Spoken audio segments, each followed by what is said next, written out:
What's up, everybody? Welcome back to the Blue River Bow Hunting Podcast, episode 92.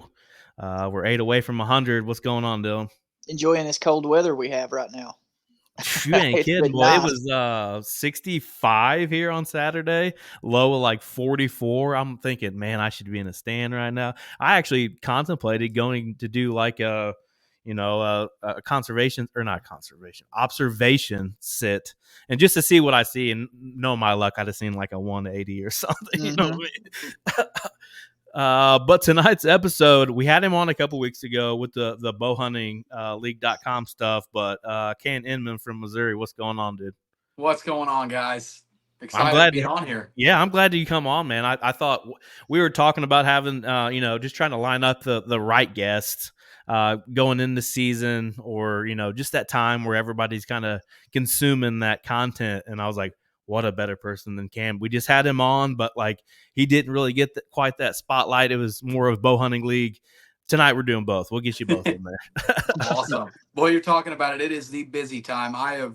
I'm sitting here at my desk and I have lived here. My family's probably about to kill me because I've been cranking out YouTube videos and trying to get the Bow Hunting League's YouTube running. I do some stuff on the side for other companies. Um, excuse me. I do some web development stuff. It's just been, now is like the time everybody's wanting stuff done. So it's unfortunate for a guy that loves to hunt, but it's really fortunate for a guy that loves to film and edit. Oh, absolutely, for sure.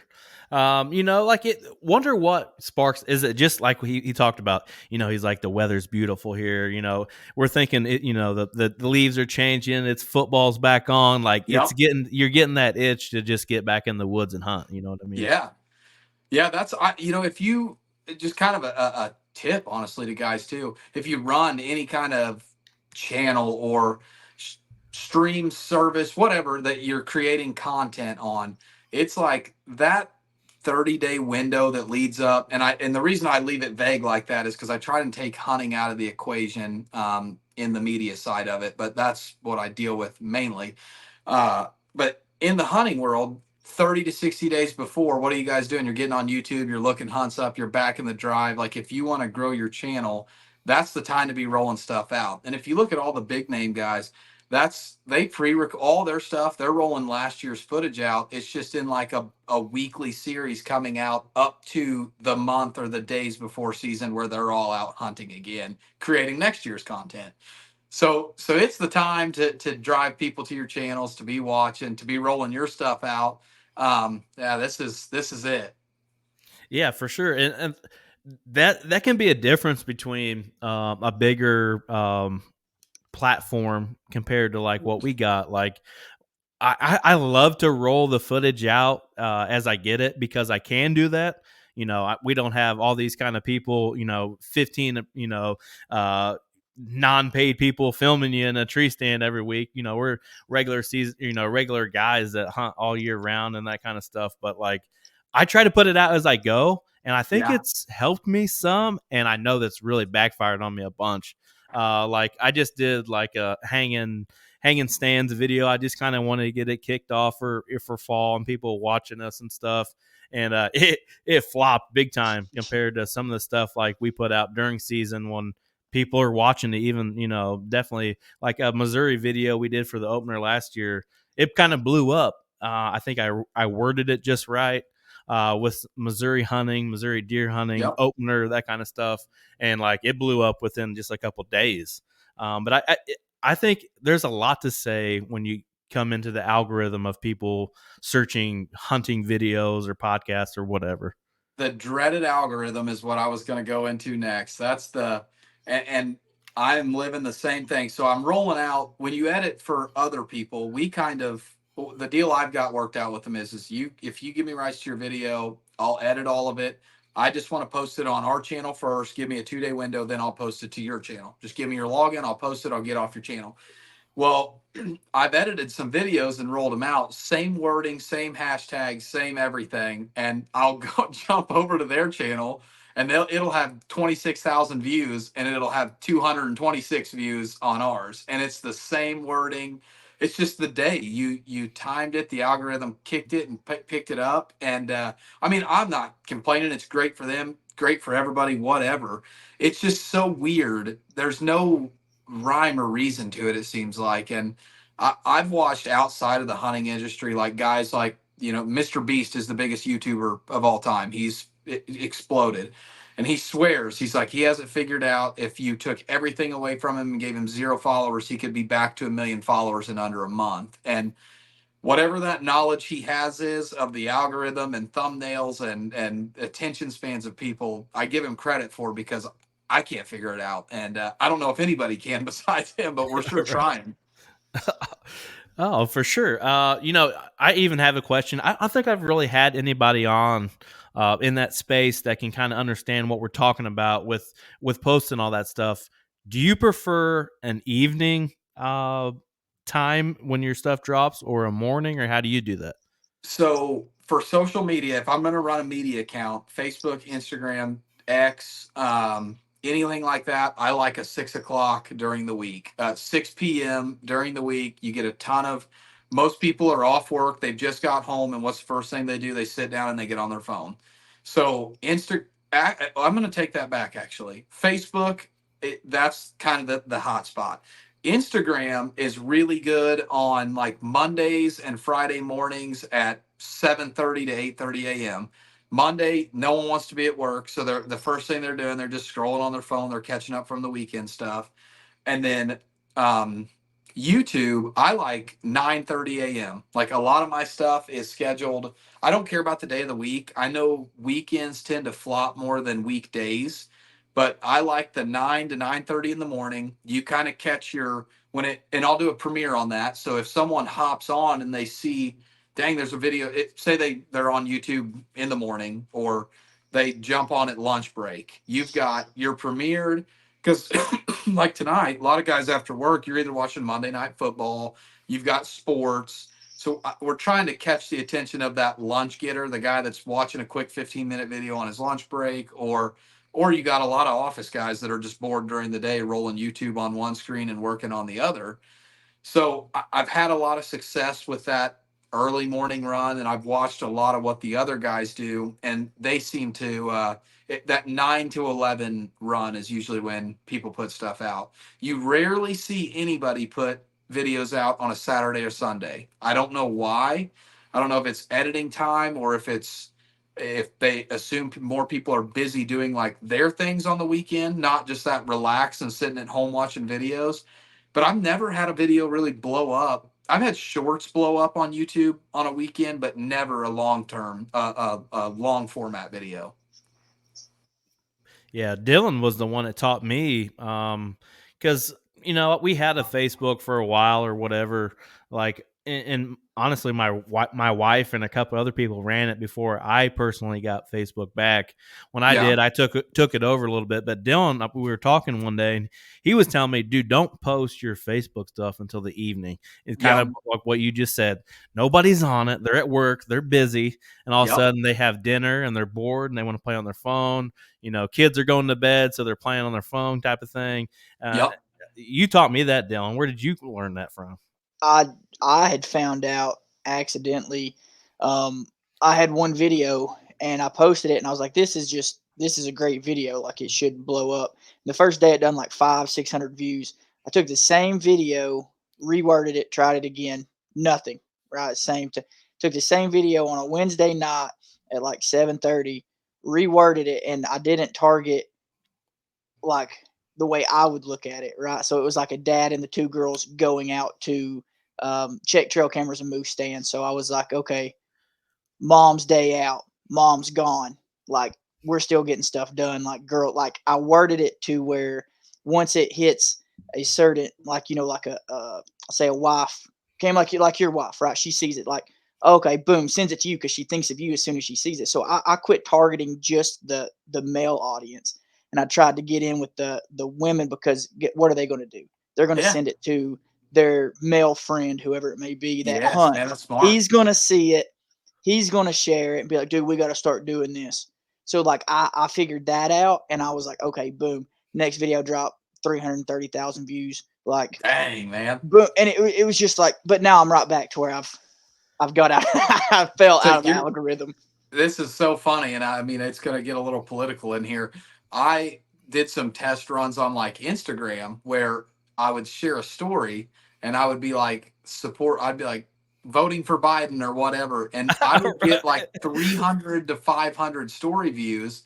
And then I'd share something from like Andy Frisella or like who's First Form and super right wing Republican, and it'd get like 70 story views.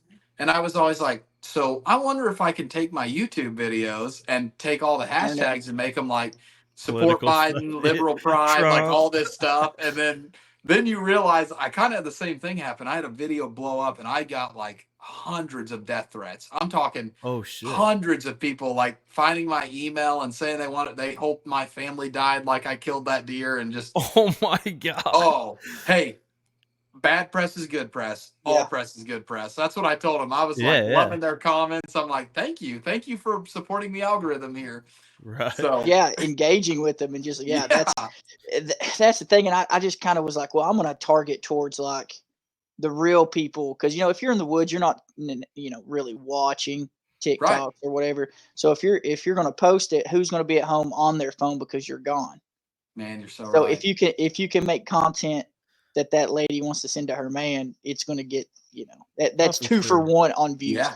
And that's kind of the way I looked at it. And then I've had good luck on like church nights, like after church and after they eat, like posting something then. But I have noticed the more you post, the more it kind of snowballs.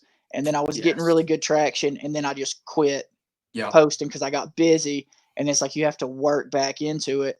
And that's kind of, and I've experimented with the hashtags. And, the only thing that I really search when I'm looking is on YouTube. That's where I'm typing in, what I'm looking for. And it's, when Brett invited me up straight to the TV, Indiana deer season, Right. and so like that's what Yes, I've been focusing on, just like short one, because nobody wants to key it out on a phone or whatever. So I've just been like quick to it. And me and I mean we've posted similar videos similar times, and we've tried to play around with it. But I mean, Zuckerberg did just come out and say that they were bogging that stuff down. Oh, for sure. Yeah, for 100%. So and I'm real big on Instagram, Facebook, not showing the gore side of things. Like the Velvet Buck last year, I cropped him out to where he wasn't. I try to portray it to where it's like somebody seeing it. If not, they'll make it where no one can see it besides your followers. And I know that's a mess. Once you get that strike, you are like, it's so hard to ever get back off of it. Yeah. They're constantly surveying your page, and anything you post, they're just you're in a box. They're watching you then. Yeah. Well, I've had people that follow me personally be like, dude, I've not seen your stuff in a while. And they've had to go search my name in because it don't even pop up in their algorithm anymore. It's just almost like it's on the second stack, Right. Yeah. Well, like, we could do probably a whole episode on just hunting TikTok related type of stuff. But when I make one, obviously I have that copy of it. I put it in YouTube Shorts. I put it on Facebook. I put it on Twitter. I throw it all out to all of them at the same time. And I had my phone pulled up for a reason a second ago. So I posted one on TikTok. Dude, it got like 100 views. It was funny. It was Mike Tyson talk about he broke his back, and I put, I won't be in at work today during the rut because I broke my back. Dude, it blew up on Facebook, and it wasn't a reel. It wasn't boosted. None of that stuff. Right now, it has 4.8 thousand likes, 608,000 plays, and over 1,000 shares. And I was just posting my regular stuff that I just on your page. Yeah, just on our page. And like it blew up, and like, but you have all these guys commenting on it, like, hey, sending it to their boss or their buddy or whatever. And it just kind of blew up. It's got like 112 comments on it, just our regular, and it blew up as far as like we went from 600 to 700 followers on Facebook to like 1,200 now. Like just in that one time. In that off of that one video. But you never know when you get it just right and you get that perfect storm. That's what plays out for you. You know what I mean? You're so right. That is crazy. It is crazy for sure. Um, we're 14 minutes into this, but for somebody that doesn't know you, Cam, introduce yourself a little bit. Okay, yeah. I'm Cam Inman. I'm from Central Missouri. I do a little bit of everything. I got a day job. I work, as you can see here, with the Bowhunting League. I handle all the media for them and the sponsors. Work directly with the sponsors, as in I do film content editing, website design, basically social media management, a lot of things. Each sponsor entails a little bit different tailoring of how much you have to handhold them. You've got smaller independent businesses that we're partnering with that don't like a computer, don't touch a camera, and that kind of stuff. We're doing a lot of hands-on, film creation, like sponsorship videos, ads, and I'll post it for them and monitor it.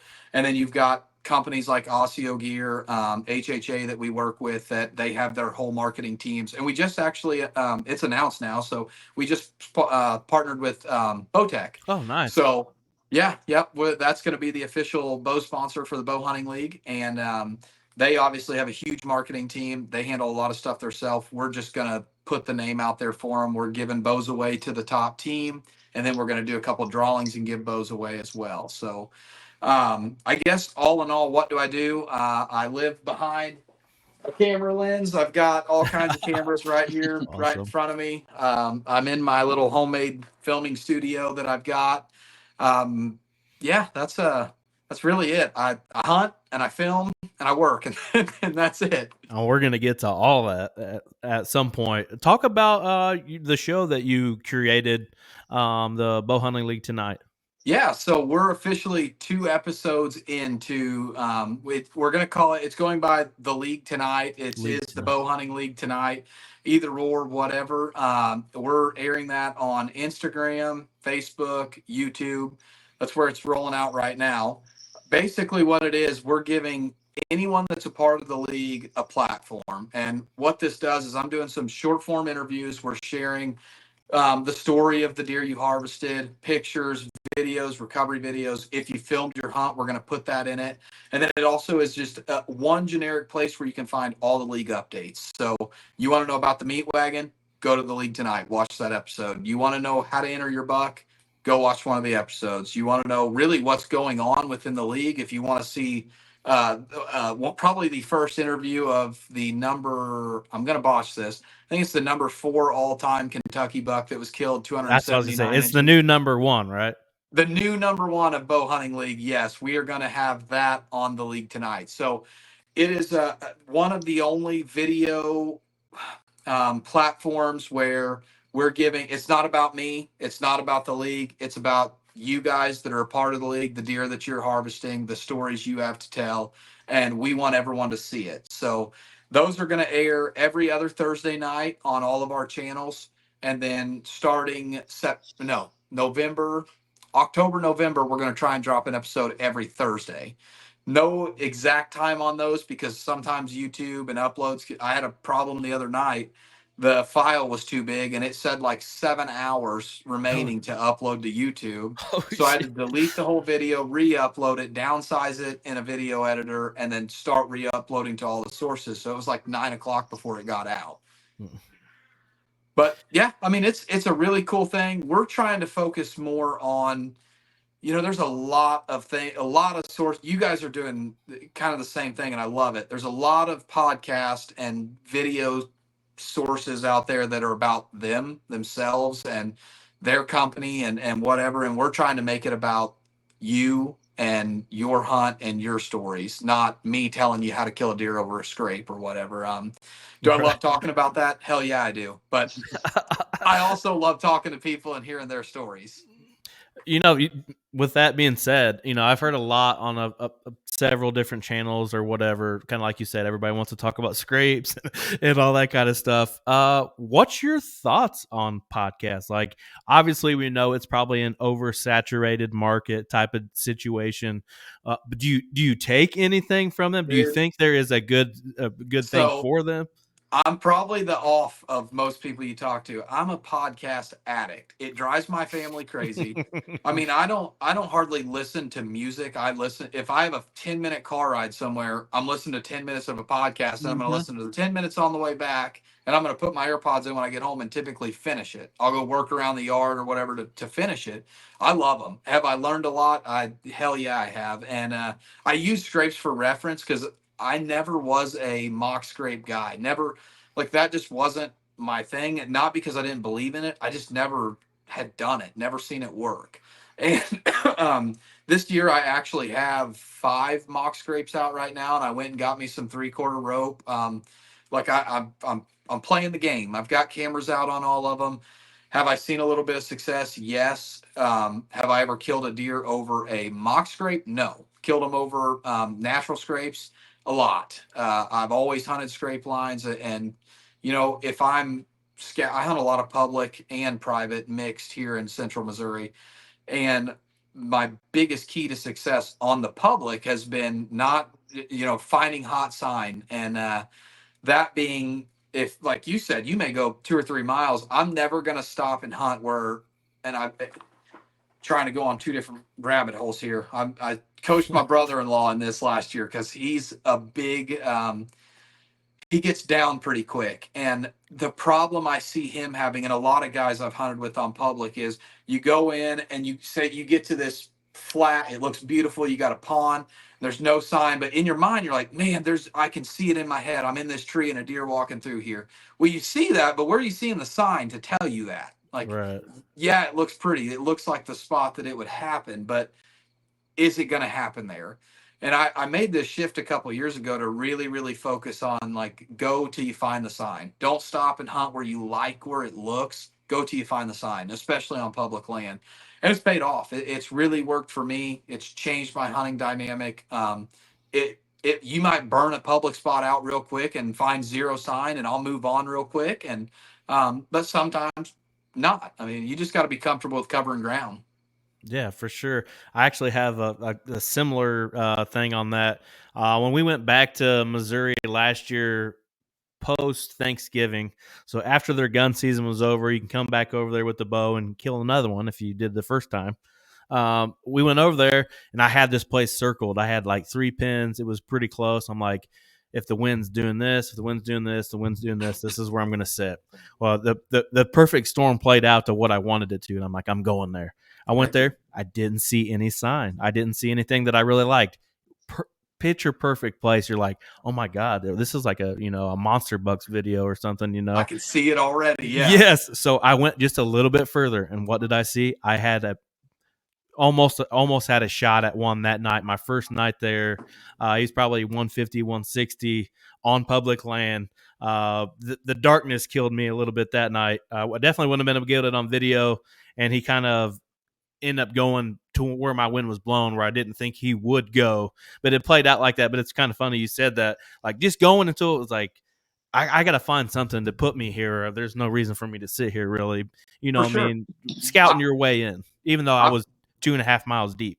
Yeah, man. And the e-scouting, I've caught myself so many times, like on a map, looking and being like, "Oh man, this is it," and going in there and doing the opposite of what I preach, getting in there and being like, "Oh, I can see it now. I'm in this tree. I've got the camera running, and I climb that tree and I see nothing." Like, I've had so many of those sits. It's defeating.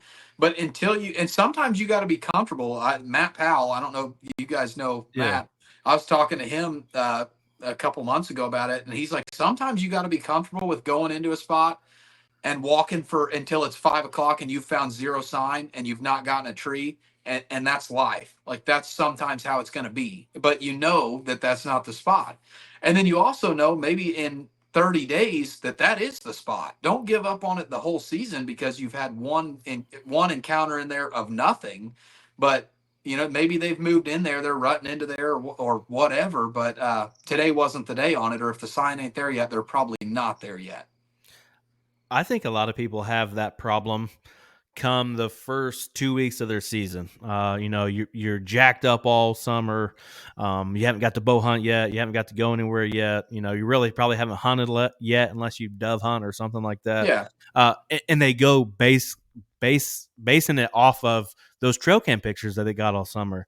Yeah. Damn well knowing you're not going to see those deer because they're just summer hangout spots. But you're like, man, I had this giant in here, back at the end of August, whatever. We've all done it. I mean, I'm very guilty of doing this. I am too. And just going in there and almost ruining a spot just because, basically the same thing. Yeah, and it, like, not giving out any of my spots details, but one of my best spots is a spot that you're like, I don't know, man. I don't see him doing it right here. And I put Brett in it. I was like, because, quick story, my 4-year-old came out as I was taking Brett up. Like, we were getting ready to go hunt. She's like, I want to go. And I was like, okay, Brett, change of plans. Me and her's going to the ground blind. I'm going to take you to the good spot, right? So I take him up there, and I'm like, just wait, it's going to happen. I promise you.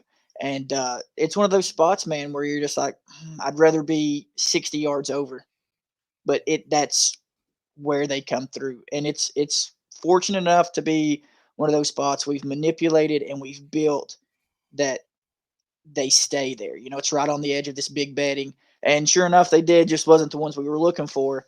But it's one of those things where you have to almost be comfortable being uncomfortable. For sure. Until you know. Yeah, and, for sure. And then you're like, boom, we got it. You just got to have, it's almost like you can't see the faith until you see the deer. And then you're like, okay, if they do it once, that's all we need. And then your mind is just like, they're here. We're okay now. Yeah, so, I that was me during that velvet hunt. I'm like, dude, if I got a shot, it's like 8 yards. Like I can see, but I just don't really have a shot. By God, they went right in that hole that I ranged it at 8 yards. I'm like, I mean, I could have spit on these deer.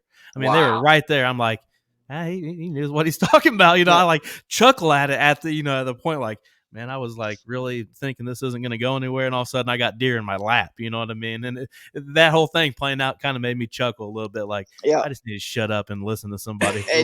He had even told me, he was like, dude, I stood up, sat back down, was videoing, and that 8 yards never. They didn't even know I was there. Him. Boy, you were in a good spot. Speaking of that, so that was Tennessee Velvet? Yeah. Nice. How'd that go for you guys? I passed on, I think, 5 different bucks. Basically all very young deer. That's basically how it played out for me. I had shots at a few. Did I want to check that velvet off my list? Yes. Did I want to shoot one of his year-old bucks? No, not really. Like, I don't want to just check that off. Hey, I told him to stick whatever he wanted. Exactly. Now, that last morning, I might just have done that, but I didn't want it to be that's the reason why I shot this little bitty deer, because it had velvet on its rack. It was velvet. I'm trying to get old Big Daddy out there. You know what I mean? I mean, I would have settled for a 100-inch deer, no doubt, but like a basket rack for sure. But like, I just didn't want to shoot those. I mean, he would invite me back next year. Those are going to be 2-year-olds next year. Like, that just plays out. And the ones that I didn't see that showed up the day after I left, they're going to be even bigger the next year. Like that whole thing's just going to play out, and you just got to play the long game with it. You know what I mean? Man, you're so right. That's I couldn't ask for a better friend though, huh, Dylan? Oh yeah. And I told him, I was like, man, I took him to this new spot we just bought, and I was like, dude, they're here. You just gotta. It's a small track, and I was like, you just gotta believe me. We pull in, deer's there. We're leaving. Standing there. There's bucks crossing the field, headed right to it. I was like, I told you, man. Just and it's super thick, and it is. And that's what I told him. I was like, you have to come back in November or December and get like a real, because the velvet hunt's nothing like what the real atmosphere of the deer hunts are here. And then like I said, I ended up hunting in the ground blind with my little one. And then after that, I was so dead set on getting him a deer. I was literally up, took him, dropped him off, and I'd come back and just set my phone down and just wait for it to light up. Because I had patterned these deer, and they were in there. And we had a nice little cool front come through, and they read the script and was like, we got to avoid this for just, 3 days. And then literally Monday morning, I was like, dude, you won't believe this. Send him a picture. Boom, they were 8 yards from the stand, just You know, and that happens. It's just Oh, It for happened to sure. me That's and Tyler. deer That hunting. was Yeah. that was. I left town and he sent me pictures on Monday afternoon. He's like, "Look who's in front of the tree we were in." You mhm. gotta be kidding me, man. Yeah. I had very bad wind the last morning. It was funny because like That's I south. try. Was it southeast wind? I'm trying to think. I don't really know north and Yeah, south of I where I think was it was. sitting, Yeah, but it was we were blowing struggling right with the into same thing. a bedding, and I'm the type of guy here recently. I've tried not to play on my phone. Mm-hmm. I'm trying to really pay attention, and like I'm really paying attention. There was a fog that morning there where we were at, and then finally it lifted, and I could see out into the hayfield. I'm like, oh, here we go. I can see out there now. I'm like dead set on watching this hole that they came through the night before, just watching it, and I just happened to look over, and this doe's had already. She's at 8-10 yards. She snuck in so quick. I never even heard her. I'm like, oh shit. But she was really skittish, and I didn't understand why. So I'm watching her, and she's real skittish, and she went back into the bedding, and I can see a few other deer back there. It's just so thick, I really can't see what it is or anything like that. I'm like, what was she so skittish about? So I reached over, and in the top of my backpack is a wind indicator, and I hit it, and my wind blew right into that bedding. I was like, yep, Yeah. my shit was blown right at her. It was hot. Even those morning Mhm. hunts for me, that's a Oh, hot deer hunt for me. we started out Friday afternoon in a redneck blind. And you want to talk about? I seriously think I lost 5 pounds. I guarantee it. Me and Tyler. Oh, and he's a. Do you guys know Tyler Davis? Have you I ever? don't think I know that name. So I met up with him, and he's the type. He was like, "We're taping the vent hole shut." He was like, "We're not risking anything on this deal." So he gets out, he duct tapes the vent hole shut, window shut the whole time, and it's what 98 degrees, Yeah, 99 degrees, non-heat that day. I was like, we got in there at like 4:30. I was cooking, man. I was cooking. I bet. That was we've got the hunts actually live on the YouTube, and there's one that cuts over to us, and you could just see sweat pouring down my face, pouring down him.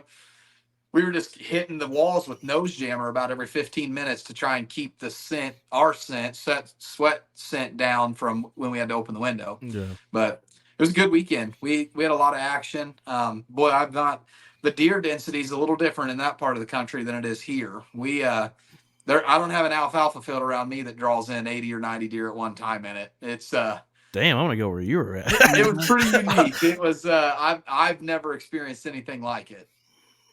So, like, did you guys had like a camp, right? Like a bow hunting league camp? Yeah, so well, we actually were guys were staying everywhere, but we would all hunt and then all meet up at Ben Harrison's house and have a big cookout. We did a Friday night, we did a shrimp roll, and then on Saturday we did like a Cajun chicken cookout, and on Saturday afternoon, Josh Trollinger, he's I don't know if you guys seen, they launched a Bowhunting League podcast. Yeah, I've been listening. It's a good show. Man, Josh he's kind of, Brett, I kind of put him at a level with you on, he's just he has the voice. You and Dylan, you guys have the voice to do it. Like Josh has he has that personality and voice to talk to anybody, and he's kicked it off well, and had some good guests on there. I know first one was Ben, and second was Chad Hepner, and but he killed his first ever velvet buck Saturday afternoon hunting out at one of Matt Powell's places, and we all met up and had a cookout and took pictures, and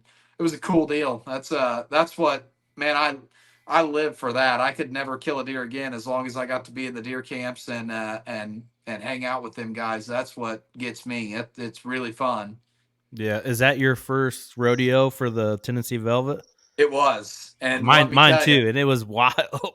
I will be back next year, and I may pull a Josh. So Friday afternoon he filmed, Saturday morning I think he filmed, Saturday afternoon he hunted, and I may do the same thing. And I will be like you. It will be really hard. There was deer in the field that I'm like, are you not going to shoot that?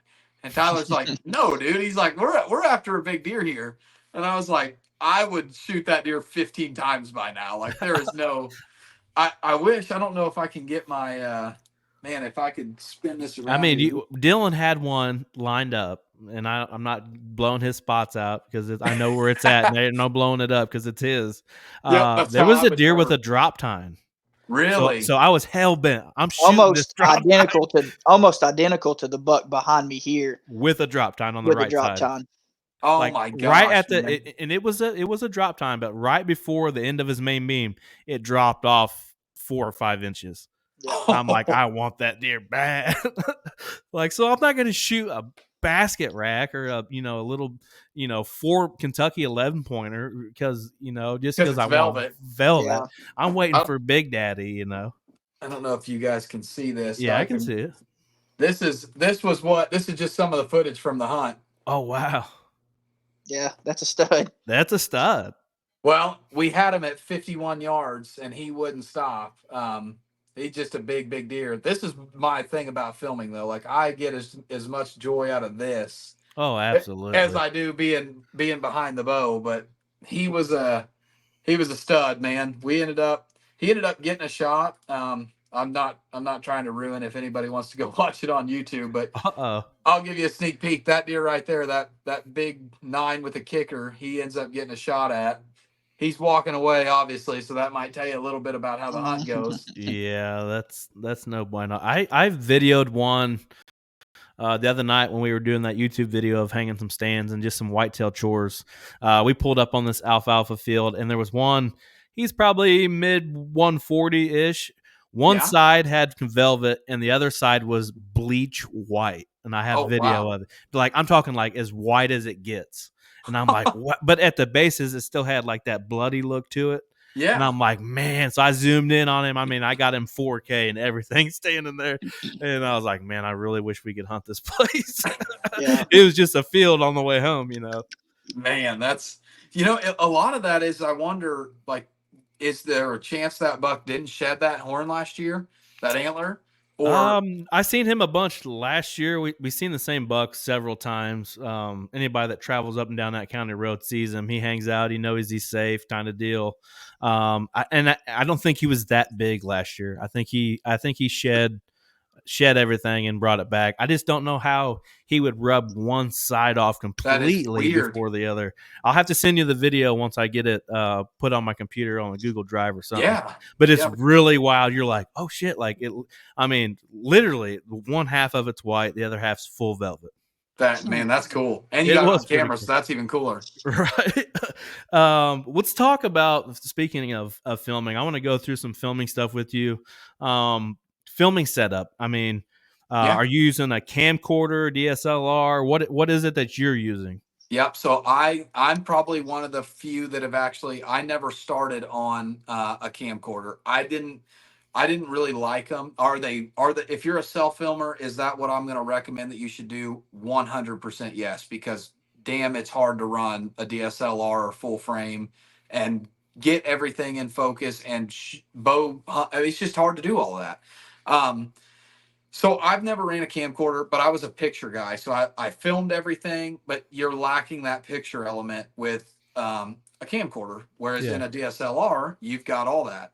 I run a couple different setups. I've had a Sony A7 S3, and I've kind of switched things around here. Me, Ben, and Bradley Collings and Tyler, we all just got Insta360. So GoPro pissed me off. I hate to bash anybody, but dude, their stuff, if it's cold, good luck. Yeah, I've been there before. My biggest deer to date, I have zero footage of it because all my GoPros just quit working. Like full battery, they shut off because they were too cold, battery dead. But I run my main camera that I'm running is A67 Sony A6700. I typically run DJI wireless mics, but if I'm filming like any promo stuff where I've got people, I'm running just a Rode, and then my scouting lens is going to be a 18 to 300 Tamron. And the reason I like this is a lot of people are going to ask why, like not the full frame. Why are you running a A6700 and not a 7 series Sony? These things crop, they automatically crop. So this 300 is actually going to act like a 450 lens. So every lens that you got, you're going to get more range out of in a DSLR. I've had this camera right here, the low light capability, all of it has worked really good. And it's so affordable I say so affordable. It's expensive. You're going to spend for a body, you're going to spend $1,400, I think. But compare that to a Sony A7 III, and you're going to spend, or A7S III, you're going to spend $3,400. an A7 III, you're going to spend $2,200. So your lower line, it's going to work for everything you need, and it's a great picture camera, an even better 4K filming camera. They used a lot of the Cinema series line in this body. So I know I'm getting technical on you guys, but that is like what I live and breathe and Oh love. yeah, for sure. I understand it. I mean, not to that depth because I was that person. I didn't know anything about it when I never really took pictures or was into that sort of stuff before. And when I dove deep into filming whitetails, I started with a camcorder. That's what I got comfortable with. That's what I like. Yeah. So I have a Canon XA11, perfect for me. That's what I love. I can self film myself, or I can go with somebody and film them, and it works out perfect for me. Yep. But you're gonna laugh at this. I did some stuff when we did these tree stand videos a couple last weekend or whatever. I have it where like he's pulling the truck into the farm and that kind of stuff. And when I went back to play it, it had like a screech to it, like it was staticky real bad. And I'm like, what the hell happened? You know, it did it on 2 videos, and I don't understand why. And I went back, and my shotgun mic was a little loose on the thing. So like I was playing with it a little bit, and I may have lost my temper just a little bit with it. And you know, like that little trigger on the bottom you push in when you pull it out. I Yep. got a little too excited and yanked that thing out of there and broke it. So I'm down a shotgun mic right now. I'm gonna have to purchase one of them before next weekend. But and it's just so much fun, I think, to deep dive in. And your setup is vastly different than mine. It may be Yep. vastly different from what Dylan would put together. Everyone's going to be different. So I bought a bow off one of our team members this past summer, and I still had the cash with me. And I'm like, hey, dude, he's a realtor, super busy all the time. And I'm like, hey, dude, I still have this money sitting here. I don't know if you need this money right now or not. But he goes, why don't you just order on my filming setup? I'm like, okay, that sounds good. There's another person filming for us. So I went through and like did it the best I could with the amount of money that I had. Yeah. And I did a camcorder. He's has no filming experience whatsoever. Tree arm, basic camcorder, fluid head, and a remote in a bag. That's his filming setup. Man, but I think he can do good with it. It's more than so. It's funny because Ben and he's been calling me. All of us have Insta360s on the way, and that's all he's going to run. He's going to run his cell phone on a Genesis 3D camera sub arm. arm or whatever. Yep, the sub arm, and then he's going to run a 360, and that's all some people need. Like it really, if you want to get into filming at all, if you got an iPhone, and I'm not mouthing Samsung, I just love iPhones. And I do too. I love yeah, iPhone. if you have an iPhone like this, I've got this 15 Pro Max.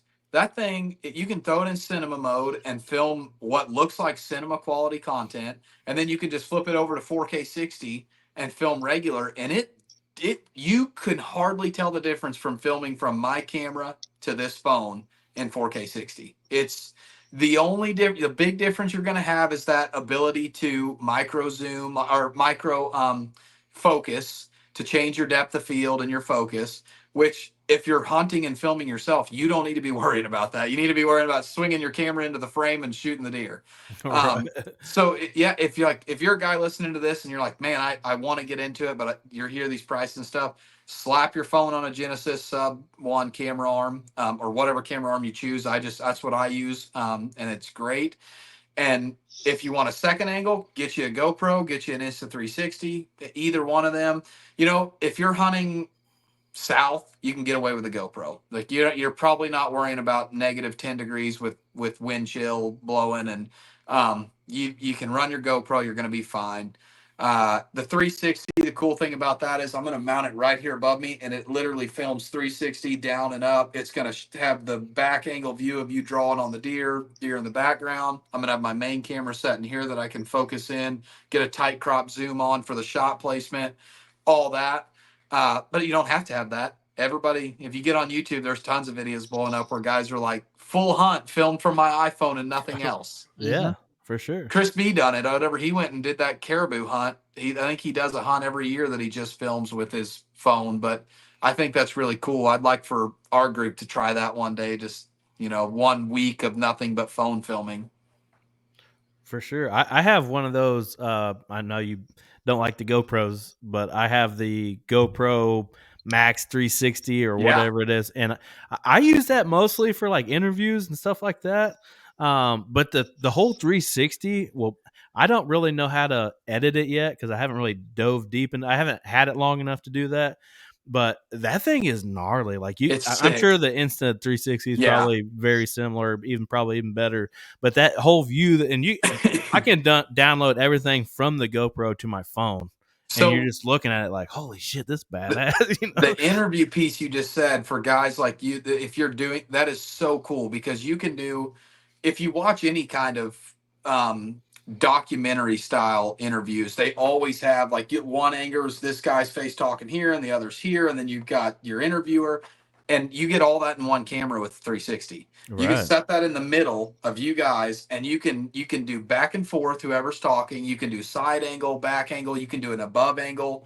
Like you get all that from one camera. And like I said, I'm not bashing GoPro. I just had that bad experience. Oh And yeah, for sure. I'm with you. yeah, but yeah, I think the 360 cams for if you got $400 to spend on a camera and you got one camera to run, I think the max is maybe 400, 499, maybe 500. Yeah. If you buy an Insta360 X3, which is last year's model, they're on sale for like 374 right now. So you got options. Your audio quality obviously is not going to be as great, but it gives you a chance to throw a camera up if you still want to play on your phone and film your hunt. Yeah. I even have like it's made by Fourth Arrow. I put the 360 on there. It screws into the tree, and then it's kind of like just I skirt it Arm. out, and I yeah, want dude. that. So do you like it? I do like it. If I couldn't control it from my phone, I wouldn't like it. But I just go ahead and put it on there. I turn it on, get my phone synced up, Yep. skirt it out there, and it looks like it's 20 foot Tree out, but branch. it's Looks really like a not. tree branch, I It, guess, too, is what. right, and then it's not really that far out, but it makes them create some pretty cool angles. I tried to shoot a doe late season when I finally got that camera last year, and it could never pull it off. I mean, I had to went and bought badass Luminox and everything just to get that Like the perfect cool filming shot. setup. Yeah. Yeah, for sure. I never really got it done, so that's on my bucket list this year. As long as or along with shooting a buck over a decoy is like one of my number Sweet. one goal. Like I want to do it so bad. Blocker has this brand new Old Hank decoy out. Actually, I'm doing a review for our socials within the next week or so. I can't wait. We just put that video out. Me and Adam hung some stands. We hung those stands for that.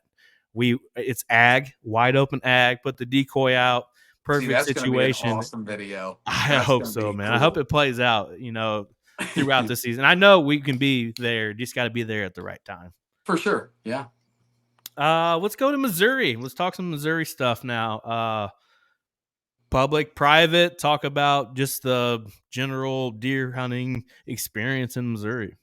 Yeah. So where I live, we have been apparently. I don't want to get once again too political on it. We're in a strict CWD zone. I mean, we've been, I think, 5 years now of absolutely no mineral sites, no baiting. You can't do anything on public or on ever on public, but on private. Period here. And then a farm not too far from me. The last two Januaries and Februaries, they've came in and done like dump truck load of corn and shot deer all night off of them, trying to depredate the herd and stop the spread. I can't. Is the deer population and density down? I'd have to say yes. In my perspective, it is. Is the quality of deer that I've seen the last couple of years better? I think it is. I can't complain. And just the scouting that I've done this year, pretty much every single night where I'm at, I drive the back. I hop in the side by side. I drive a 20-mile loop on the back roads. I bring my camera and I'm filming. Farms I can hunt, farms I can't hunt, just deer everywhere. This has been the best year of quality of bucks I've seen in 10 years, probably. I mean, and you're coming off of a mild winter, a wet spring. There's been a good food source. Acorns around me are flourishing. I mean, you've got tree branches hitting the ground. The acorns are so thick. Um, so the hunting's pretty good. I'm a mix of both. I hunt a lot. I'm in a unique spot. I don't want to give any area away. I hate, Right. I'm in a unique spot where I've got endless amounts of public land that I can go on, and I have a really good mix of private that I've spent the last 10 years locking down. And when I lock a farm down, I'll do anything. I mean, I work a lot of hours for free for them people. I'll do family pictures for free, any editing they've got. If they own a small business, I'll do their website designs for them. Always like the typical day old tale. I've built fence, fixed fence. The worst thing I hate doing is weed eating fence lines. Like, but I will do it, and I have done it. And so I've got a good mix of both. But the last 2 years, I've killed my biggest deer off of public land whenever I've had over 1,500 acres of private to hunt. The last 2 years, my biggest deer have been off public. Talk about how well and this is me being an outsider. I'm not from Missouri. I feel like your DNR does a very great job of managing just the deer populations and manicuring this public land. I feel like they do a great job with public land. You're spot on. So, Missouri is the richest conservation agency in all 50 states. We have a lot of taxes that go directly into the DNR here. Without getting, like I said, not giving away, I have a piece of public that's 950 acres that's about 20 minutes from my house. It's the only piece of public that I've ever been to in this general vicinity where they'll plant beans, corn, clover. They maintain it. They go in and cut it a week before. It gives what it does, and I've noticed if you're, excuse me, guys. You're good. If you're a guy that don't have a lot of opportunity to hunt private, it breaks a small piece of public up where 20 guys can hunt this one piece of land comfortably. And so what they'll do is they take the furthest portion back, and the only access on there is e-bikes under 750 watts. So there's no access outside of walking. And it's a big square that runs along a river, and they'll do 5 different food plots in the back. And then in the middle of the property, they'll do 2 or 3 different food plots, and you can have guys hunting one food plot in the back. I love what they always do. They'll plant the entire outskirts of this. I think it's a 45-acre field. It's ginormous. And they'll do the entire outskirts of it in corn, a couple rows in. And then they'll do like one outskirt of alfalfa and the entire insert of clover. So you may walk through there. Now, rifle season, good luck. I always, like, as a joke, last year or 2 years ago, I walked out there and I counted how many stands were on one field edge. And I have the video of it. There was 37 stands from the truck until the back corner that I had found. Jeez. Good Lord. It was, and there was blinds everywhere. It was like, that's why I'm there in September. Yes, that's the key there. But I do have to tip their hat. Do I disagree with some of the stuff they do? Of course I do. I think we all do with our states. But when it comes to land management, and I think having the better interest for the hunter in mind, Missouri does a good job. Am I a little curious how this year's going to go? Yes, because Oklahoma jacked their out-of-state prices up. I think it's $600 for a bow tag now. Jake. Yeah, you've got Kansas, obviously drawing expensive, Iowa, Illinois, and then you got Missouri, which is the most affordable out-of-state place to come hunt. And I mean, it's an equal opportunity state. Come on, come hunt it, but do what you guys are doing. Play it smart. Like, don't come here and have a bad experience because you came November 2nd to the 7th and you went to the first piece of public that you'd e-scouted and there's 25 guys there. Be willing to jump around. There's lots of public land. You got the Mark Twain National Forest. I think it's 1.1 million acres. There's good deer all over. Just be comfortable. And we talked about it before we started this. Guys, you may jump into a spot and hike 2 miles, 3 miles in and keep running into guys. You got to be comfortable packing your truck up and driving 50 more minutes and jumping into another piece. But there's good deer here. It's worth it. Yeah. Are you sure you don't want to go, Dylan? I know it's 13 hours. I know, man. I would definitely go. That's what I was telling Cam. We go to the southeastern part of it, and it's not near as far.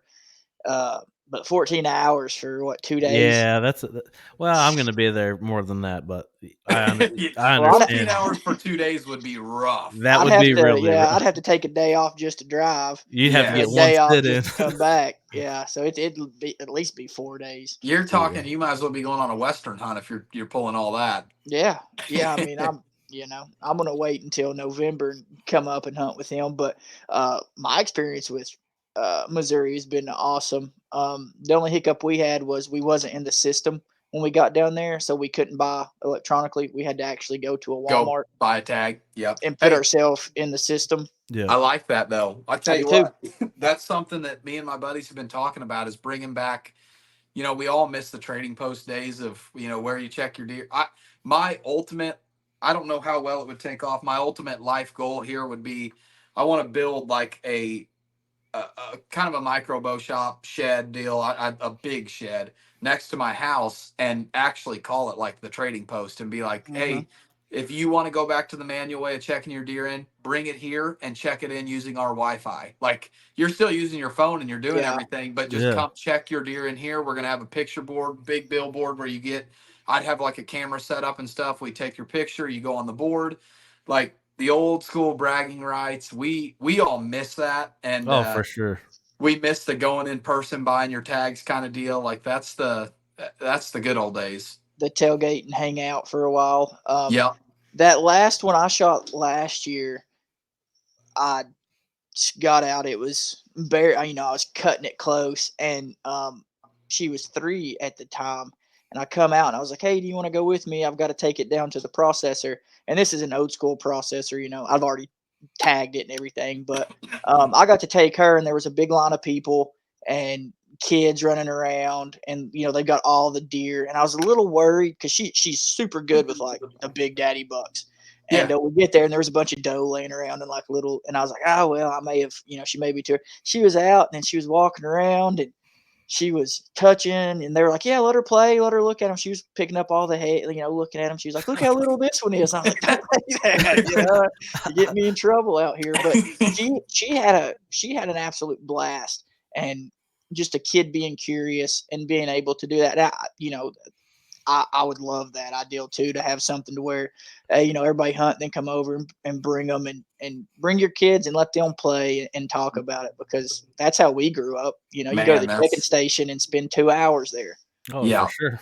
I'm pretty fortunate. A lot of guys. I think this is something that the industry itself and then just hunting is missing is the newer generation coming into it. First off, it's hard to find good friends. I'll always say that Hmm. on anything I'm on. It's tough to find good friends. But that feeling, I always say I'm fortunate whenever you get to harvest a buck and you get to make that FaceTime call, who it is, and then coming back. I typically wait. I call all my buddies and I'm like, let's go get this thing together. And I encourage anybody that's listening to this that doesn't do that, do it. Like, take the extra time. If you know that deer's down, call your buddies. If you got buddies out there that hunt is, and that's, this may be a good plug for me to pitch the bow hunting league. Jump into the bow hunting league, post where you're from, and I can promise you, I bet there's people within an hour of you Oh, for that sure. that love it as much as you do, and that you're going to connect with, and that you probably end up hunting with, and that they're going to be the guy that you FaceTime, and will probably come recover the deer with you, because this community is one of the coolest things that I've ever become a part of, and opens so many doors. I tell you now, I've had just in 8 months. I think I've had 6 state opportunities offered to come hunt, and just offered out of the blue. And I would rather. Don't get me wrong, I want to go do it, but I'm in my filming phase right now. Like the Tennessee Velvet, I was behind the camera. I went out there for turkey season, and I'm a big. You can see back here. I love turkey hunting. So Oh, yeah. ran the camera on that though, but yeah, get in, meet some people, be friendly. Let's get out of this age old internet days where we're we're just quiet and not wanting to network and make friends, but get in there and introduce yourself and say where you're from, and you're gonna find friends. Yeah, it's funny because actually, I know Seth Lakin, and he posted. I had no clue that he was in the bow hunting league, and I talked to him today. yeah, Yeah. great guy. He went to the same school. He right down the road, and we got a lot of mutual friends. Well, I'd actually showed Brett I'd sent him some Yeah. screenshots of Seth hunting, because he went completely traditional. And Yes. then I seen him pop up today, and I told Brett, I was like, he's Did shooting you see the big deer. video? Mm-hmm. So 5 yards. Well, isn't this great? This is what I'm talking about, small world. So Seth and me have been messaging on Facebook. I had no idea you knew him. Mm-hmm. And he sent me all his content. He's going to be on the league tonight Yeah. for this special episode that's coming out this week. And then I shared his story on Instagram this morning. Dude, that's crazy. Yeah. That is what's really cool. That is a perfect example, non-set up example of Yeah. exactly what we're talking about. Absolutely. And I will say that that kid's been doing it since he was in high school, like That's shooting deer awesome. like that. And he just switched over to the, we follow each other, so I've kept, we talk, and I've tried to get him up here to shoot coyotes a few times, but his work schedule and his scouting schedule is all over the Yeah. place. So shoots great deer, and he's really good with the traditional style bow. So I seen that today, and I had no clue he was even in there. And That's I was like, awesome. oh man, that it's funny, but it's just like, Brett, I'd show you his pictures of some of the studs he shot, and Yeah. yeah. So I mean, when that kid wakes up, it's a bad day to be a deer. I'll tell you that much. It was sweet. The trad bow. I mean, it was cool. It has been a hell of a start. Let me tell you, I ain't been able to Mm-hmm. keep up. Like there Yeah. have been Kentucky bucks hitting the ground everywhere. I think we had 20 bucks entered on Tennessee Velvet weekend. There's been a bunch of elk entered, some good mule deer. It's just been unreal. It's DA made a pretty funny Facebook post about keeping us all busier than we've ever been, and it's happening, which that means everybody's having a good year, and I love it. Well, it's thrown me off that so many Kentucky deer were completely out of velvet. And I then my buddy Sean shot one last night. I'm not going to talk much about his deer because it was a stub, but 25 inches wide, full velvet still, no velvet come off of it. But then Seth's wow, buck, had the velvet hanging off of yeah. the bases, and they wasn't killed far, I don't think, from in region wise, but it's just like some deer are completely out, some are still in. Brett, my deer that you come down to hunt, they're still in velvet. Yeah. So it's kind of like, why are they, some of them? But I've noticed that. I've been like, oh well, that one's still in velvet. I No, it's haven't not. seen, besides the one I was talking about filming where half of it was velvet and half of it wasn't. Other than that, I haven't seen a hard horn deer here yet, Hmm. which I I don't know. I don't know I what got the my difference first would be, but hardhorn deer on camera 3 nights ago. And then I checked a different camera on Saturday, and I still had, well, what you're saying, Dylan, this is crazy. My buddy, he has one farm and he had 6 hardhorn bucks on it. And then he has a farm that's like 4 miles away, and every buck was still velvet. Hmm. And this was all Saturday, picture Saturday.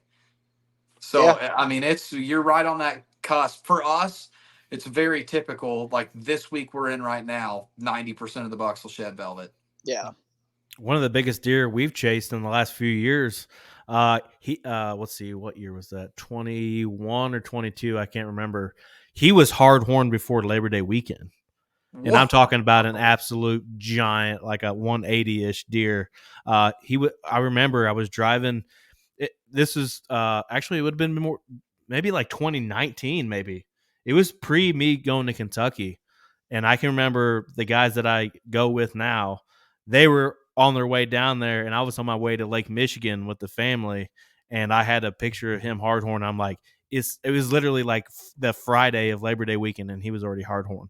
Probably hard to believe. You were like, there ain't no way. Like, That's what I Yeah. said. I said there yeah, ain't no way. It's just the flash on the yeah. camera or something. Nope. Very next morning, I had him on there. I'm like, no, that dude's hardhorn for sure. That's wild. It is wild, just how Wow. that plays out. Yeah.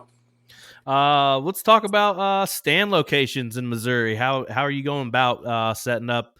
Is it do you mostly lock on or Set, saddle? How do you do it? saddle hunt. I always have 2 permanents that I set just for like last minute if I'm getting off work and got time to run out. But I switched to a buzzard roost saddle this year. And then I run out on a limb, the Ridge Runner 2.0 platform, and then the Shakir, yeah, I think, yeah, Shakir sticks.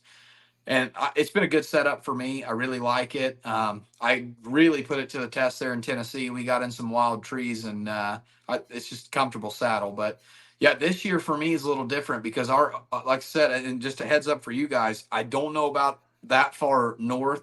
The acorn crop around me is unreal right now. Like it is going to be probably a record year around where I'm at.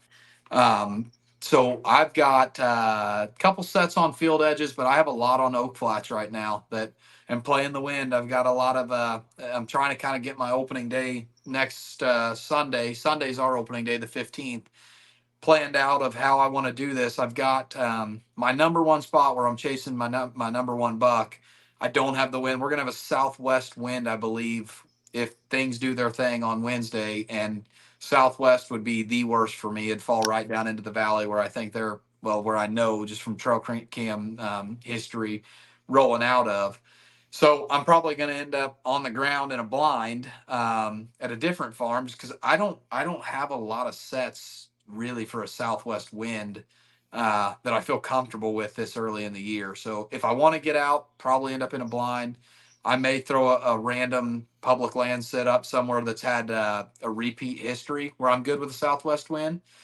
But this has been a different year for me on scouting. I laid off the cameras a little bit. Two of my biggest farms, I feel like last year I wasn't running. You going to bed? Two of my biggest farms last year, I feel like I blew them out running cameras. Like I'd run 3 or 4 cell cams, and then I'd have 10 of your traditional cameras out. And you get that's the part of enjoyment of hunting is like going and checking cameras. So my Saturday tradition became jumping in the side by side, riding out to the farms, riding through, checking the cameras, just enjoying being outdoors. And this year I was like, you know what? I'm going to change this up. I am just going to throw one cell cam out there and I'm not going to go. I'm going to put it out. I'm just going to leave it alone. And that's what I've done. So I'm playing historical data here. I'm gonna try and play it off what's worked for me in the past and do that. So we'll see. It's gonna be interesting. What's up, buddy? How you doing? He's he's wore out. You got a good teacher there. Is Dad gonna get you out this year? Tell him, yeah. You tell him he's 6 and his birthday was the week before youth weekend last year, and he killed his first ever deer. Nice. Yeah, and then you killed a turkey this year, didn't you? Long beard master. Yep, yep. That's awesome. He's hooked. He's already asked me. He's like, well, he's a bow shooting fool. I don't know if I want to get him started on a crossbow. He's got one, but he goes out with me a couple nights a week, and we've got him. He can sit down in a chair, draw his bow back, and shoot about a paper plate every time from 15 yards. Nice. He's drawing 38 pounds, so I'm trying to get him to that 40 to 45 before I let him loose on one. That's awesome, though. That's I mean, great. just getting him that started that young on archery. I wish my boy would take more to it. I'm going to have to work him in a little bit harder, but I can't wait for it. What we did with him at 3, probably. I was taking him to 3D shoots at 3 and just saying, you do whatever. Like you can shoot from 1 foot if you want to. But that was like his click on really understanding and wanting to do it. So he's been shooting a bow for 3 years now, and all of it's starting to come together. He's got a real good form. He understands like punching the trigger, and he's learned his lessons on that. And well, he went to a birthday party. What was that? Saturday night? And I let him. It was these older boys. It was his cousin who turned 13, and they were having they're big bow hunters, so they were having like a bow shooting birthday party. And he's like, "I'm gonna take mine." So I was like, this is your first chance at showing me how responsible you are, because I'm not going, and you're taking your bow." And I said, "I don't want you to hurt anybody, and be smart." Well, he comes back and he's like all nervous, and I'm like, "What's wrong?" And he wouldn't tell me, and he lost an arrow. And I was like, "Dude, that's fine. Like I lose arrows all the time." Yeah, but he's good. He's picking it up. He's super shy too.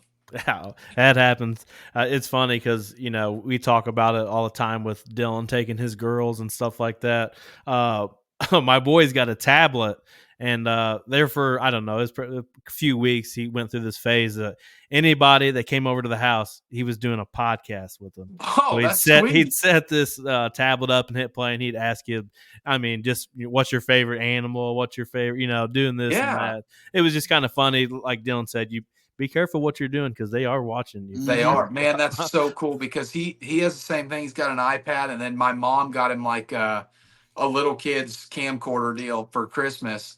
And we took the last youth hunt of the year. He took that camcorder and he documented the whole thing. Like he was like, "We're That's out cool, hunting. man. It's this temperature. Today's the 21st," and then he'll do. He'll take his iPad and set it up, and he'll film like videos of himself out messing with the chickens, and he's just. That's awesome. But you're right. They see you filming and stuff, and you podcasting and all that, and it's like they see the enjoyment we get out of it, and it's like that's the thing they want to do. Oh, for sure, without a doubt. Good night. Let's see. Do you have any traditions that you or your family or anything like that do in Missouri during deer season?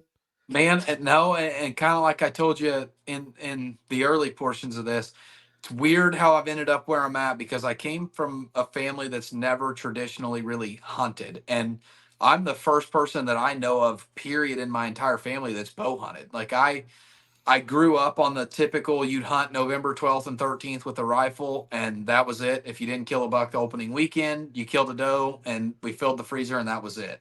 And really, only my dad and my grandpa hunted, and my grandpa's really the one that got me into it. He took me, and but yeah, it wasn't until like I got enough money on my own to buy a bow and start anyone, if you talk to in my family, would think I'm a maniac. They'd be like, one, why in the hell are you bow hunting? And two, why in the hell would you want to carry 10 pounds of camera gear in and fiddle mess with that around in You're a tree? good. You're good. You're good. Yeah, fiddle fuck around in a tree with a camera and a bow when you can sit in or sit in the front seat of your Chevy pickup and shoot it out the window. Like that is the tradition that I grew up on. So Oh, for sure. it's been interesting, but man, I was at work today telling one of the guys that works for me, I was like, I don't think I'm gonna touch a rifle again. Like I know, like I have nothing against it. I just am obsessed with. I can't.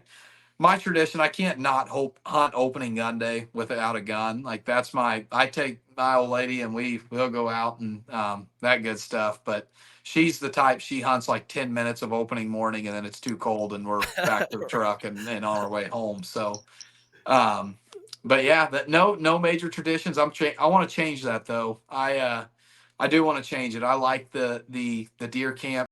This will be for me, the guys that own this supplement company out on a mountain or up a mountain. Yeah, now you got me questioning. Up the mountain. I was about to say, why do I feel like I'm not saying that right? Up the mountain supplements. Connor and Pete, I actually invited them to my house to stay this year. I was like, hey, if you guys want to come up, I got a spare bedroom, I got a big garage, camper. Let's do our own version of out of state deer camp. Come hang out here. I'll set you up in a couple good areas of public land. And they made it official. They're coming up, I think, October 30th and staying for 4 days. And so I may make that kind of my tradition of just posting out there on Facebook, like, hey, I got a free room. If you and 2 or 3 buddies want to come stay, we got you.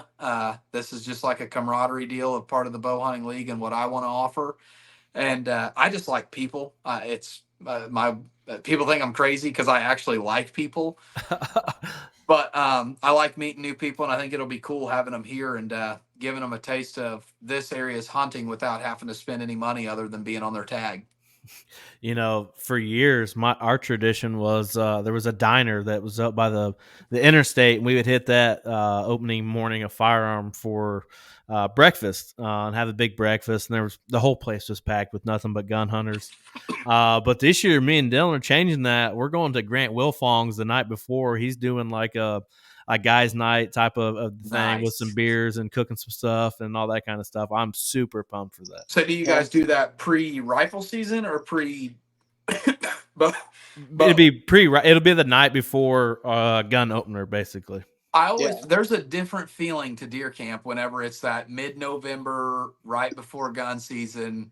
Like that, I mean, for us, like that's when I want to get out in a tent around a fire mid-November with all my buddies. And I don't hardly drink beer, but I can promise you I'll slam them that night. Like right. I'm going to enjoy my time with my buddies. And that's the deer camp for me. Oh, for sure. Yeah, that got the best of us on the velvet hunt because we ended up digging out the fire pit, and my fiance and his wife and the kids were inside, and me and Brett went outside and we just poured gas on a fire and just drank beer, and there ain't nothing better. No, Right? and it was finally like, well, buddy, are we hunting tomorrow or not? Because I'm Yeah, getting to the point where, it's 1 o'clock in the I was morning. gonna We say should you probably think do get about to it. that odd point where you're like, should we just stay up? Right. yeah, It's only a couple more hours. Should we stay up and go, or should we just crash and not hunt at all? yeah. Are we So, you know, pounding some hot dogs and figuring this out or what? yeah, I mean, but you know, we made it up, and you know, from the turkey hunt that he come down for, and we done that to this to me coming up, and I'm going up for his gun opener, which I only use muzzleloader. I've never, you know, I'm not big on the rifle, Nice. Yeah. muzzleloader only or bow, and so that's going to become a thing that we do, and we're just starting to build all these things, and the kids are getting old enough to where they're going to start doing it too, and that's And going to that's be a what makes that tradition. really makes it fun. Yeah. Yeah. So For and sure. you know, and Brett's son, when he seen he was like, "Is Maddie going hunting?" And we were like, "Yeah, she wants to go." And he's like, "Well, I want to go now." Like, Yeah, you my know, boy was like, "I wanna go." yeah, he's like, "I'll go too then." And it's just one of those. And Maddie went for like 15 minutes. We were in the blind because it was hot, but it was funny. My fiance was like, "Yeah, she wants to go. What are you gonna do?" And I was like, "I'm taking her." And she was like, "What?" And I was like, "Yeah, I'm never gonna tell her no. I'm never gonna make her stay Especially longer than she something wants like to sit." that. Like Yeah. that's so Yeah. cool. So we took the side by side, parked it. We got in there for like 15 minutes. Uh, then she was like, "I'm ready to go home," and I was like, "Okay." And I'll kind of fill it out like, "Well, here, watch your iPad or here, play with this toy, have a snack." And then she was finally like, "No, I'm ready to go home." And I was like, "Okay, well, here we go." And I took her back, and then I snuck back into the blind. And shortly after that, Brett texted me. He's like, "I can see one coming down the fence row to you," Ooh. and Yeah. yeah, it never popped out, but it's just one of those things where if you don't ruin the experience for a kid, they're going to go every time, Yep. because they're not going to be like, well, I want to go, but if I get cold, then I'm stuck. I faced that challenge with mine. I'm proud of him because it like Missouri Youth Weekend here, it was like it was the dream hunting weather for me, but it was like 44 and rainy, just like misty rain, nasty for a kid. And Hmm. both days were that. And I was proud of him. I was like, hey, I'm giving you the option. Like, I'm not going to make you sit out here and get soaked and miserable if you don't want to be out here. And he's like, no, I want to kill a deer. Like, I want to kill a deer. That's And I'm awesome. like, dude, I'm gonna sit as long as you're willing to sit. And I said, but I do the same. Like I'll bring freaking blankets. Like scent Yeah. control's my last worry when at youth weekend. It's more about just making sure everybody's comfortable. Yeah. Buddy Yeah. heater going full blast. Yeah, yeah, yeah. We gotta take care of them. Yep. So, I'll finish you off with this question. One hunt, a weekend hunt somewhere, whatever. What's your dream hunt to do? Oh, man, so I'm big on elk. Like I've done Montana elk. Like that is way up there. But I'd say if you were to say like this is your last option dream hunt, it would have to be Canadian moose. Like that trip there. Actually, I'm going to take that back. Alaska. It would be like a 10-day in the bush camping camp. That would be my deal. And I could do that and never even see an animal, and I'm going to come back just so happy. Like that's number one on the bucket list right now. That's awesome. It's high on mine too, for sure. Just having that disconnect from the world and going up there, and a lot of them are you fly in on a plane and stuff like That that, and whatever yeah. you kill, they're hanging up in trees and shit because there's something that's going to get it from if you don't, like kind of thing. I just that having that variation of things going on would be an absolute, and I would bow hunt too for sure. Yeah, yeah. That I love the thought in my mind of being in a portion of the country where you can be 100 miles in every direction from nothing, no Yeah. people. And I think there's some portions where you can be 300, 400 miles away from no one. And Yeah. that serenity or that just knowing that is a huge want for me and relaxing like that. I know a lot of people say it, but like the deer woods are my church. That's my it can be a bad place for you if you're in the bad set of mind, but it really is a place to reset. If you can shut your mind off and climb a tree, you come down and you feel like a different person. It's just resetting for sure. Absolutely. Well, buddy, I appreciate you coming on with us tonight. I've had an absolute blast. Tell everybody where they can find you and your shows and all that good stuff. Awesome. Thanks, guys. Yeah. On my Instagram, it's under Cameron James. I think's my title. Just look up Cam James. You'll find me. I'm on there. Facebook, Cam Inman. If you want to join the Bowhunting League, jump over to the Bowhunting League. It's past signups, but you can at least get in and see all the great deer that are going to be killed this year. Join the Facebook group and go over to our YouTube and subscribe. It's Bowhunting League. That's it, just Bowhunting League on YouTube. We're dropping tons of videos. There's some great ones out there right now. The Tennessee Velvet Hunt is on there. And then I just launched a new company. It's called To The Point Media. So if you need any website design, website building, social media help, editing, holler at me. We're super reasonable and really catering towards the small independent business. Obviously, I'll work with anybody, but want to help these guys that are really good maybe at doing excavation work or whatever and not good at a computer, try and grow their business. So I appreciate you guys bringing me on. Oh, absolutely, man. I had a blast with you. Let's see up there, hour and 20 minutes, and it feels like it's been 20 minutes. I know. It's like, let's run it back. Yeah. Anything you got, Dylan, before we close her out? No, we're just tiptoeing around season now. You guys got it this upcoming weekend, Georgia. 6 days for us. Georgia's sneaking this up. will be dropped probably, and I'll be in a tree. Yeah. Dylan, we're so close, man. So close to episode 100. It's going to get here before you know it. As a podcaster, I don't know why this episode, I'm hung up on this 100 episode. Like, it's just like something that, like, I don't know. Like, I've been doing this for a few years now. I feel like it's this huge milestone. So I feel like I'm putting pressure on myself for episode 100. I got to get lined up something good. You guys got big plans for it?